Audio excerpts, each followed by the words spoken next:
It gives me pleasure at this point to read the minute of appreciation for Rick Fee.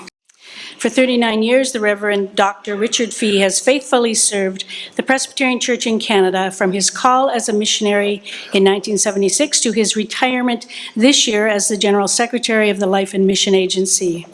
Son of Edward, a businessman and funeral director, and Edna, a nurse, Rick grew in his love for God at Killam Presbyterian Church, where he was nurtured by faithful Sunday school teachers, ministers, and lay leaders. When the Reverend J.S.S. Armour brought a church bell to Killam, he gave 11-year-old Rick his first job, ringing the church bell. After completing 2 undergraduate degrees, Rick took a year off to go to Liberia, and this experience confirmed his decision to go to theological college. It was at Knox College that Rick answered God's call to go to Nigeria under the Board of World Mission. He completed his Master of Divinity in May 1976, was ordained by the Presbytery of Edmonton, and departed for Nigeria in February 1977 for what he thought might be a 3-year term. He stayed for 16. Rick began as a parish minister with the Presbyterian Church of Nigeria, serving 52 congregations in Izukwo Parish, a rural and remote area with 7 distinct languages. After 6 years of pastoral ministry, Rick was elected deputy clerk of the Nigerian Synod and moved to the urban center of Aba, where he oversaw the planning and inauguration of a General Assembly structure. He was then elected as the first deputy clerk of the new assembly and honed his fine administration skills, helping establish the national structure for the rapidly growing church. In 1987, in addition to his ongoing roles in Nigeria, Rick was appointed the Africa liaison for the PCC, coordinating PCC mission personnel and projects in Africa. In 1992, Rick was called back to Canada to be Director of Presbyterian World Service and Development. In this role, Rick oversaw the expansion of development programs addressing the root causes of poverty, secured program funding from the Canadian International Development Agency, and helped the Presbyterian Church in Canada respond to international emergencies. His work took him around the world. He was in Rwanda as 1 million refugees flowed back into that country and arrived in Somalia immediately after the American forces had landed in Mogadishu. He went 5 times to North Korea to monitor critical food shipments at a time when few could get past the borders.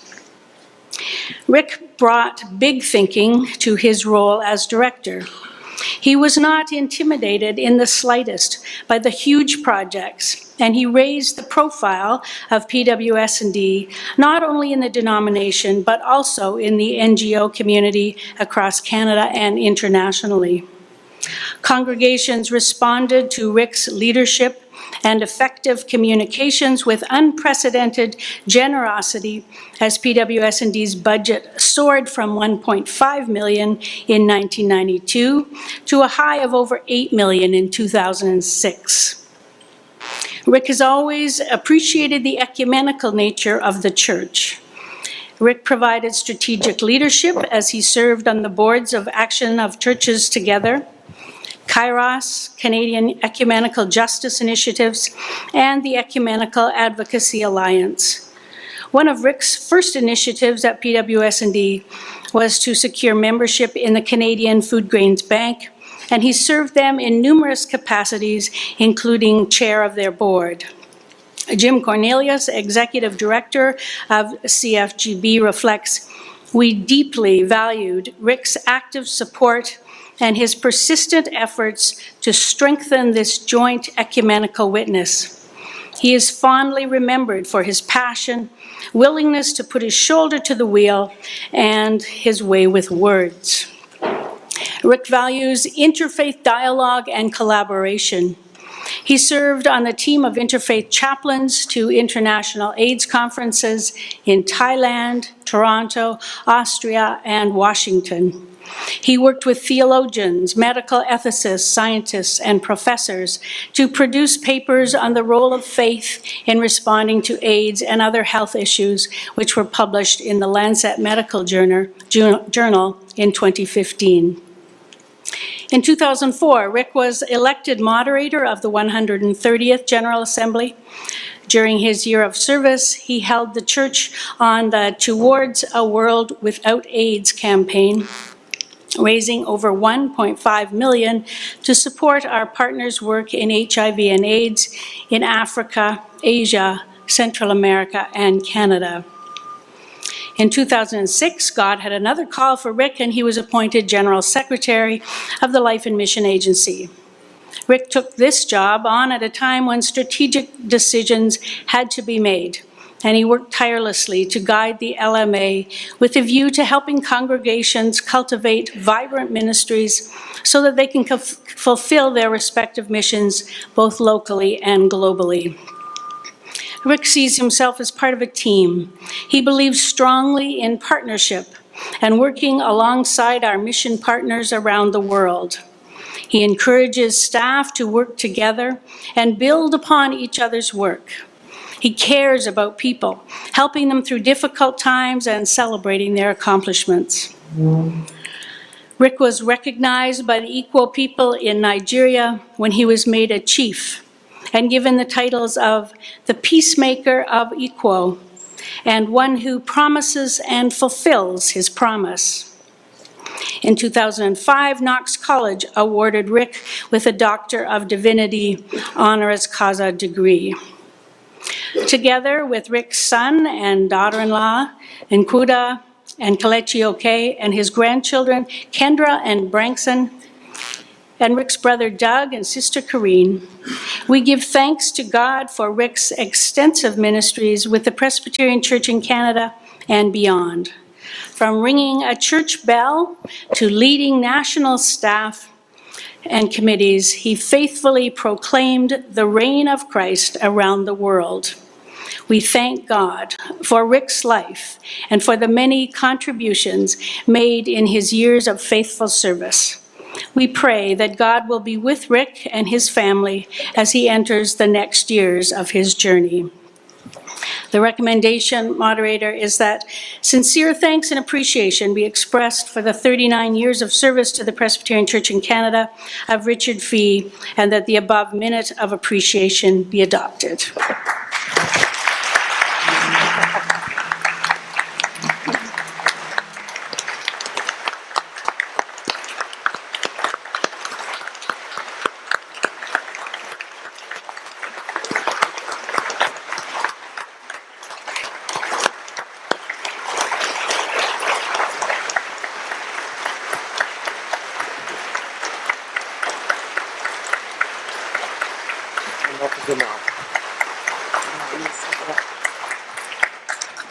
I assume that means you're in favor of the motion. And I think there is a comment at microphone 4, and then I also want to extend a comment. Yeah, my name is Nsa Chibong from Nigerian Presbyterian Church, West Toronto. I believe it will be a very big disservice if I should not stand up here today to thank Reverend Fee. Reverend Fee has been really an inspiration to us, Africa as a whole, and Nigeria in particular. I believe God will be, if people want to see attitude of man of God, you have to find it in Reverend Fee. So today I am here to say that even in Nigerian Presbyterian Church, which gave me the opportunity to be here today, is because of his work that made us to have Nigerian Presbyterian Church in Canada as a whole. And today we know him as the father of Nigerian Presbyterian Church. So I am here to say, Reverend Fee, may God bless you, and may others also pick up and learn from your attitude in the service of God. Thank you very much. Thank you.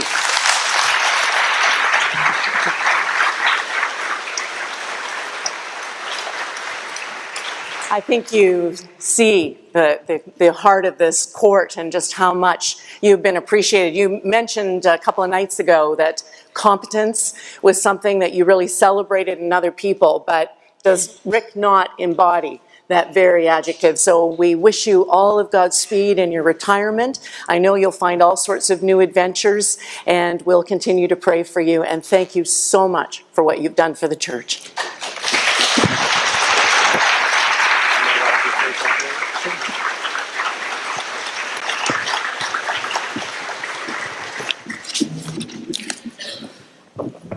Moderator, I will not speak long.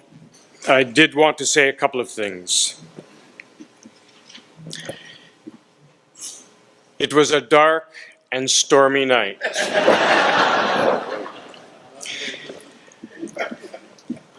It was a dark and stormy night in Toronto when I was commissioned at Knox College to become a missionary to the Presbyterian Church of Nigeria. At that service, Iona McLean, the Reverend Iona McLean, sang a solo, "Lead Me, Lord." It was one of the songs, the hymns that we sang at the opening service. Lead me, Lord, lead me in thy righteousness. Make thy way plain before my face. For it is thou, Lord only, that makest me dwell in safety. Those are the words that have accompanied me over the last 39 years. I remember Iona continuously singing them. They sustained me in my ministry in Nigeria, not necessarily an easy country, as Africa Liaison, as Director of PWS&D, Moderator of General Assembly, and as General Secretary. Some people ask me, where do you work? I don't work anywhere. That's my reply. It doesn't hit the mark when you talk of a Christian call. I've had a ministry, and that ministry has been exercised through the Presbyterian Church in Canada. And within that statement is a profound truth. For everyone in this room has had a similar call. All of us, teaching and ruling elders, have been called to Christian ministry. Individually, we are called to exercise our ministry through one denomination or another, through one vocation or another, at one place or another. When such a call is accepted, I believe there is a responsibility. It is a responsibility to loyalty, to dedication, and to being true to the vows that we take. Yes, we follow one Lord and Master, but we choose to do this through a fallible institution. The institution that we are finding ourselves in is not perfect, but we have this thing of faithfulness to that call. A comment on the national office. Since November of 1992, I've been associated with the national office, and that, when you add it up, is 23 years. The national staff is there to serve the church. Each person working there has been called to that place. They work hard. They are dedicated. They want to do well. They want to serve congregations, and they do serve congregations. They love their work, and they love you. Isn't that amazing? You have people who are genuinely going to work every day because of love. They want to serve you. They feel they are called to serve you, and they're living out that call in unique ways. I have worked with everyone in the national office for the last 23 years. They're wonderful people. They're neat. They're unique. Wonderful souls. And they do want to do something for Jesus. The Templeton Prize honors people who have made exceptional contribution to affirming life's spiritual dimension. Jean Vanier, Canadian, won the prize this year. He stated this: "We are in a world that is rather terrifying. People close ranks and hide behind their factions. There is great insecurity. Yet, it is possible for humans to live together as long as you let down the walls that separate you." Jean Vanier, thank you. He has long argued, and I'm sure all of you know who he is, that one becomes more fully human when living side by side with those people who are different. Not by excluding them, but living side by side with them. Relationships, he says, with disabled people are genuine because such people have no position of power or hidden agenda. His words were these: "The problem is that most people disappear behind their titles or their shortcomings. At L'Arche, you are who you are, and you reveal yourself as you are." He went on and said, "Our world is evolving rapidly and is at a crisis point today. Whether we will move together towards a deeper unity of all people in a spirit of openness, fraternity, and mutual respect, or the divisions that exist will grow into terrible forces of fear and hate, encouraging wars, terrorism." Words for us to live by today. The church is wonderful. The world needs the church. The world is yearning for the church. When we accept our call, we are better equipped to serve that church. Our task is to share light, hope, peace, joy, and above all, love. For through that, Jesus will be known. The church has made mistakes in the past, granted. Let us resolve not to make mistakes again to the best of our ability. The world is yearning for those who offer life. People in the world are not yearning for things that will exclude them, debase them, nor depress them. They are yearning for life. They want to move towards a body that will give life. I close with words from J.K. Rowling, in case you do not know her.